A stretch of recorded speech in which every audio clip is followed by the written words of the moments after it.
Bismillahirrahmanirrahim, je vais vous parler dans cette vidéo d'un sujet capital puisqu'il s'agit de ne pas annuler, de réussir le deuxième pilier de l'islam, la prière. Je vous invite vraiment, si vous avez quelques minutes, à rester jusqu'à la fin, à visionner la vidéo entièrement et à la partager, Inch'Allah. Il y a une parole qu'a prononcée un imam que j'ai particulièrement appréciée à propos de la prière. Il a dit « Arrangez votre prière et Allah subhanahu wa ta'ala arrangera votre vie ». Qu'Allah subhanahu wa ta'ala nous accorde de parfaire nos prières. Sans transition, on passe directement à ces 4 actes qui annulent la prière. Ça peut vous surprendre, vous paraître banal, mais c'est en tout cas absolument important parce qu'il faut prier comme a prié le prophète sallallahu alayhi wa sallam. Tout ce que je vais citer a fait l'objet du consensus des savants. Et Cheikh Mar'i ibn Yusuf al-Karmi, un savant du XVIe siècle, a résumé tout cela dans son ouvrage Dalil al-Talib li Nail al-Matalib. Le premier point, le premier acte qui annule la prière, c'est le fait de rire, voire de rire à gorge déployée. Alors, je vais essayer d'être précis. Je dis bien rire et rire à gorge déployée. Je ne dis pas sourire. Sourire, ça n'annule pas la prière. Si par exemple, vous êtes en train de l'accomplir, que vous avez votre enfant, votre bébé qui est à proximité, bien qu'il soit recommandé de s'isoler pour faire sa prière, pour se concentrer. Mais si à un moment donné, vous avez votre enfant qui fait un acte qui vous fait sourire, alors votre prière est valide, vous la poursuivez. En revanche, si vous riez, alors les savants donnent la définition. Ils disent, donc ils définissent le sourire, que vous connaissez. Ils disent ensuite rire, ad-dahik, c'est le fait de rire avec plus de 2 lettres. Et rire à gorge déployée, ce que l'on appelle al-qahqaha, c'est le fait de rire très fort.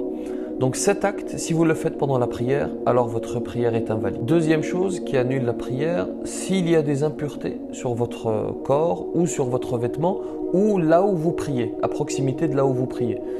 Si c'est le cas, votre prière est invalide, il faut la recommencer, la refaire, bien entendu après avoir retiré les impuretés. Certains savants comme Az-Zuhri, Mujahid, Al-Shafi'i expliquent que si vous ne le saviez pas, si vous ne l'apprenez qu'après avoir terminé votre prière, c'est-à-dire je finis ma prière et je m'aperçois qu'il y avait des impuretés, eh bien ils disent vous n'avez pas à refaire votre prière, mais les autres expliquent qu'il faut tout de même la refaire. Petite précision pour terminer sur ce point, si pendant votre prière vous vous rendez compte qu'il y a des impuretés sur votre vêtement par exemple, et que vous avez la possibilité de le retirer, imaginons que vous ayez un pull, vous vous apercevez que ce pull est porteur d'impuretés, vous le retirez pendant votre prière et vous poursuivez, vous la terminez, vous terminez cette prière avec le t-shirt que vous avez en dessous. Troisième acte qui annule la prière, lorsque vous priez derrière quelqu'un, derrière un imam donc. Alors je fais cette précision parce que certains pensent que l'imam, c'est l'imam qui est à la mosquée. N'importe qui dirige la prière, on le qualifie d'imam, il dirige la prière. Donc, lorsque vous priez derrière un imam, eh bien, si vous le précédez dans la prière, votre prière est invalide. Si vous le précédez intentionnellement, c'est-à-dire avant même qu'il ne s'incline, vous vous inclinez. Avant même qu'il ne se prosterne, vous vous prosternez. Avant même qu'il ne se mette debout, vous vous mettez debout intentionnellement.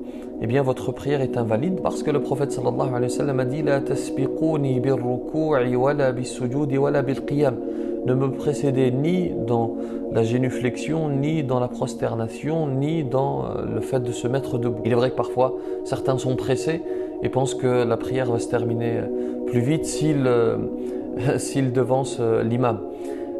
En réalité, il faut prendre son temps parce qu'il s'agit d'un rendez-vous avec Allah subhanahu wa ta'ala. Et donc, il ne faut pas hésiter à prendre votre temps pendant la prière, qu'Allah subhanahu wa ta'ala l'accepte. Quatrième point qui annule la prière, le fait de prier par ostentation.